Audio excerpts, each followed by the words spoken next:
విశ్వకర్మ కౌశల్య యోజన పథకంలో లబ్ధిదారులకు రుణాలు మంజూరు చేయాలని ఏపీ రజక వృత్తిదారుల సంఘం ఆధ్వర్యంలో కర్నూలు జిల్లా కలెక్టరేట్ కార్యాలయం ముందు ధర్నా చేశారు. కేంద్ర ప్రభుత్వం ప్రవేశపెట్టిన ఈ పథకంలో 18 రకాల కుల వృత్తిదారులకు లబ్ధి చేకూరేలా కేంద్ర ప్రభుత్వం పథకం రూపొందిస్తే అధికారుల నిర్లక్ష్యం కారణంగా చేతి వృత్తిదారులకు తీవ్ర అన్యాయం జరుగుతుందని వారు తెలిపారు. శిక్షణా కాలంలో రోజుకు 500 రూపాయలు ఇస్తామని చెప్పి ఇవ్వలేదని వారు ఆరోపించారు.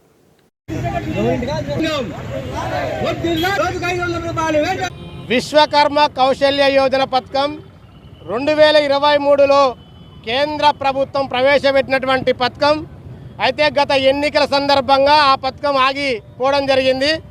2024 గత 3 నెలల కింద విశ్వకర్మ కౌశల్య యోజన పథకం 18 రకాల చేతి వృత్తిదారులకు వృత్తి నైపుణ్యంతో ఏదైతే సెంట్రల్ గవర్నమెంట్ ఒక ప్రైవేట్ సంస్థతే ఢిల్లీలో ఉన్నటువంటి శ్రీ మేధా స్కిల్ యూనివర్సిటీతో ఇది స్టేట్ గవర్నమెంట్ వాళ్ళకి ఇవ్వకుండా ప్రైవేట్ సంస్థలకి ఇవ్వడం జరిగింది.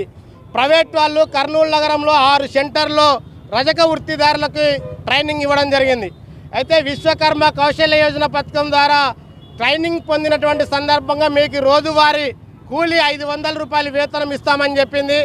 అదేవిధంగా బ్యాంకుతో నిమిత్తం లేకుండా ₹1,00,000 రుణాన్ని మొదటి విడతగా ఇస్తామని చెప్పింది. అదేదో వృత్తి పరికరాలను ఎంపిక చేసుకోండి, వృత్తి పరికరాలు ఇస్తామని చెప్పింది. 3 నెలలు పూర్తయింది. నేటికి కూడా ఎక్కడ వృత్తి పరికరాలు కానీ ఏదో ట్రైనింగ్ పొందిన సందర్భంగా పనులు వదులుకొని ట్రైనింగ్ పొందిన సందర్భంగా వేతనం కూలి కానీ ఇవ్వలేదు. అదేవిధంగా బ్యాంకు వాళ్ళు ఫోన్లు చేసి చెప్తారు, మీరు విశ్వకర్మ కౌశల్య యోజనకి అప్లై చేశారు, మా బ్యాంకు మీ అప్లికేషన్ వచ్చింది, మీరు షూరిటీ ఇవ్వాలి లేదా కొటేషన్ ఇవ్వాలి అని లబ్ధిదారులకి చెప్తా ఉన్నారు. ఇది కాకమ్మ కథలు, ఇది బ్యాంక్ అధికారులు ఇది కాదు.